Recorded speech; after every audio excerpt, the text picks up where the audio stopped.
SRT game, I think we came out a little slow. I think we're just nervous because like all the expectations being the #1 seed and like what we kind of had to show. So I think like at the start of the game, we're kind of playing rushed, but as the game went on, we started to figure it out and gain momentum. It was slow, but we found our rhythm, and at the end of the day, like, it's provincials, you can win by 1 point and you still move on, so it was definitely a slow start, slow game, and we knew that if we really wanted to go all the way, we had to pick it up from there, but we got the dub, so that's all that really mattered. Oh, the Abbey Christian game, it was a big step up from the first game. I will say that they brought a lot of energy. First play of the game, Joel got pinned off the backboard, then they got hit in transition 3, and in my mind, I was like, dang, it's really serious right now, there's levels to it.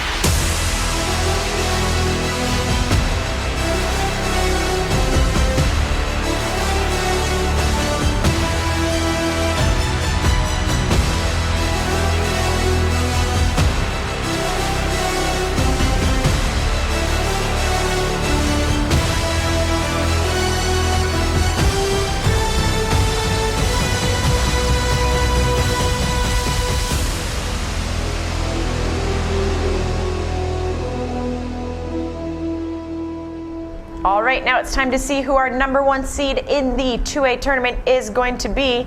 Our first seed in the 2A tournament, Pacific Academy Breakers. Oh yeah, but I saw like all those like Okanagan dads being like, why does PA got the #1 seed? Everything in the comments, stuff like that, like these random parents from wherever, like Summerland, Collingwood, all these people. You try not to look at that stuff, but it's in all the comment sections of every like BC basketball post, like we're the #1 seed, we had all that hate. Pacific Academy didn't earn #1. They lost to Collingwood. And on top of that, in the Okanagan, we have 2 powerhouses in Westside and Summerland. Summerland is undefeated, and Westside's losses are only to Summerland. Please explain to me how Pacific Academy gets the #1 seed with teams like this in the bracket. You want to believe that if you got a team, and that team is good, you got a shot in the tournament. It's one of the reasons we love the NCAA tournament, right? We love watching men's and women's basketball teams go at it because anybody could win it, but not anybody does. But everybody gets a shot, right? That's the point. I want to be the #1 team because I hold the belt. I don't want to share that title. Who wants to share being #1? Who wants to share a championship? Nobody. I want to duke it out. Put them in the ring with me. If I get my beat, then that's what that is, right? I can live with that. I can't live with not getting a shot. I certainly can't live with somebody telling me I'm not good enough if I beat everybody in front of me. Okay, give me somebody to beat. It's not the critic who counts.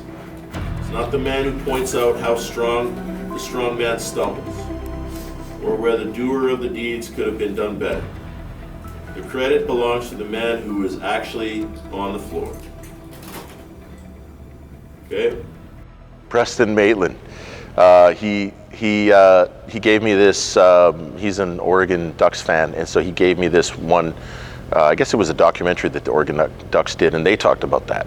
They talked about being the man in the arena, and basically everybody else is a spectator. Andrew sent me a message earlier that I really like. Talk about atmospheres. Atmospheres are controlled by the Warriors that play in them, the Warriors that prep for them.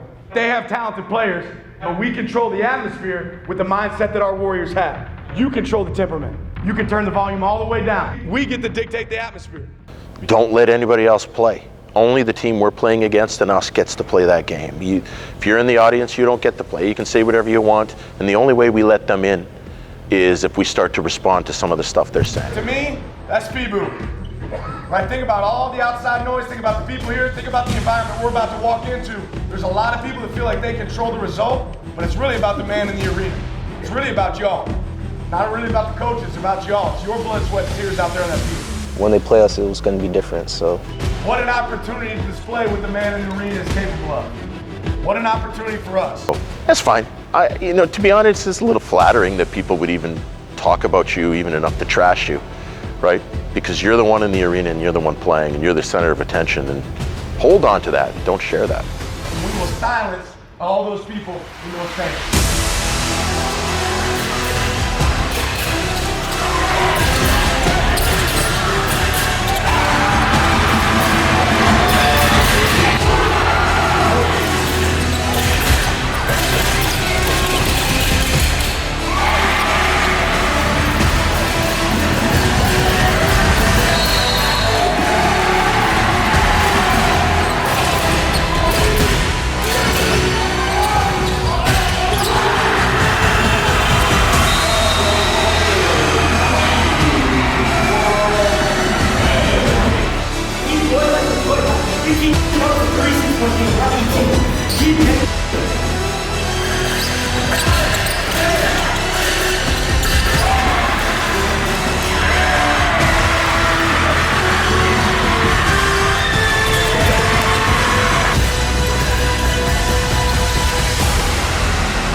Grade 8, I knocked them out of quarterfinals of Provies. Junior, I knocked them out of quarterfinals of Provies, so I was trying to get that three-peat on them, and like that's what happened. So that was a game I was gunning for. All right, we got 2 down. We did this last year. Job's not finished. Last year, we won the first 2. We were really excited. We thought, oh, we won provincials. But we're only halfway done, so that was my thoughts. Like, we're only halfway done. The next 2 games are going to be a lot harder than this one. We got back to where they were last year, and we saw what happened last year in that semifinals game. So we knew that like to be happy, but we still had some more to go. After the ACS game, my mind went straight to Westside and like how much of a battle that was going to be. We had to be our best and just see what happened. I had no idea what to expect. I'm nervous before every game. I was incredibly nervous for that one. It's a pretty cool opportunity. It's going to be fun. And make sure you have fun with it. Like obviously, if you're like me, you're nervous, and the nervousness is good. If you weren't nervous, then you wouldn't understand how important this game is and how amazing it's going to feel when we win this thing, right? But at the same time, you have to balance that with knowing that it is a game. And life's going to go on and whatever. Hopefully we're celebrating at the end of the night, getting ready for the game tomorrow. And that's the one fun thing about this whole thing. So make sure that you feel the nerves and it makes you do what you're supposed to do. Rebound, sprint back, pick up casing in transition, all that stuff. Use those nerves to make sure you do that. Then at the same time, make sure you enjoy the whole thing, the competition and everything. Okay? We balance those two things. Let's put our mind in the right place. So go ahead, close your eyes, focus your mind on your breathing. We scouted Westside for a while. We kind of knew what kind of team they were, and they were like a big physical team, and they have some awesome players. And yeah, just you go from, yeah, because it's one day after the other, so you go from playing ACS that one night, and then you have notes, and then you kind of just rewatch tape over and over again, and you try to figure out what's going to work and what's not going to work. I knew it was going to be a dogfight. I knew that we had to rebound and stuff. I felt like there was 4 legit teams that could win the whole thing, and Westside was one of them.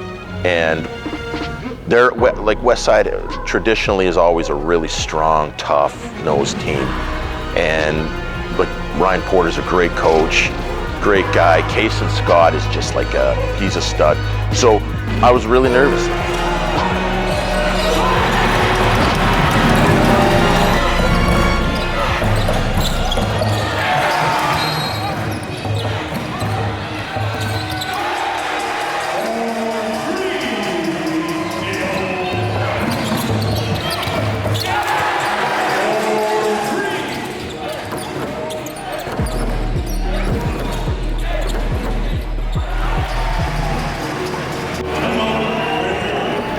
We were gonna have to deal with the emotions that came with playing in that game again, in that gym again.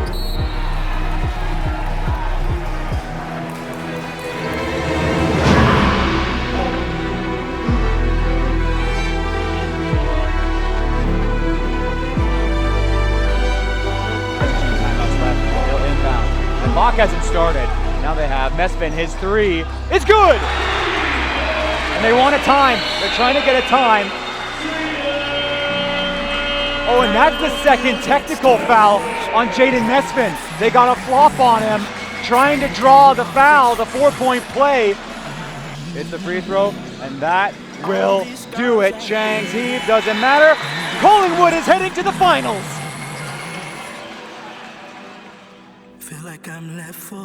Last year against Collingwood, we were kind of like arrogant. We didn't like think, oh, we beat them by 20 once. We're not gonna put up a fight.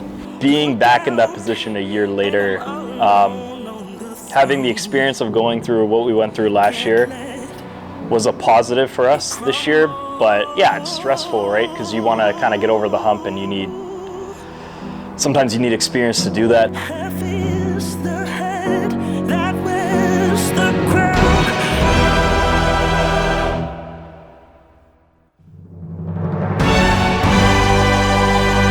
remember like Seth coming over to like me and Elias and stuff, and like he was kind of telling us like next year's going to be our year.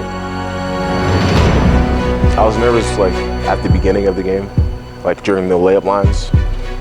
And then once you get in the game, like the nerves start going away. We didn't get complacent, we didn't give up, we didn't like turn around and be like, yeah, we're done. We kind of fought back in that game. But I also trusted our coaches, and I trusted our game plan going into that game.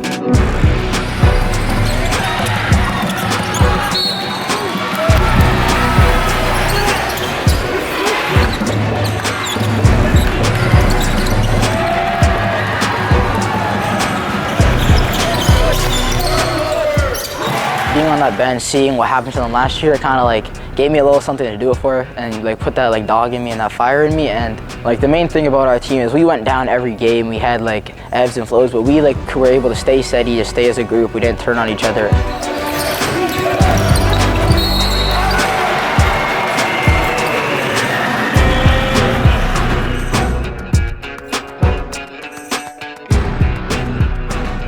Mentally, I think getting them prepared for that, the game's going to be really hard and difficult, and yeah, there's going to be a lot to it, and you need to be prepared for it, and yeah, just keeping an even head, and yeah, man, like not doubting maybe that like we deserve to be there, and we need to show teams when we're there that we are capable of taking it to the next level. My preparation was like, I gotta play big, but also gotta play smart. I can't go up against 3 defenders. Like, I gotta play smart, make my shots, staying confident that, oh, we're gonna win this game. It was a battle, you know. Coming in, we were prepared, stuck to the game plan, you know. There was lots of lead changes going in.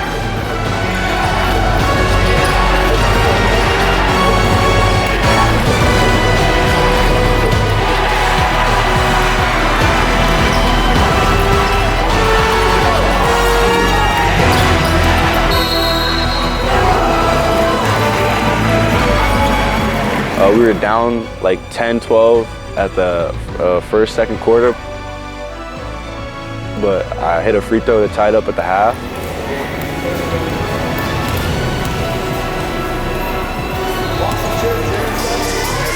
I remember when we were going into halftime, Adriel hit a free throw, tied us up.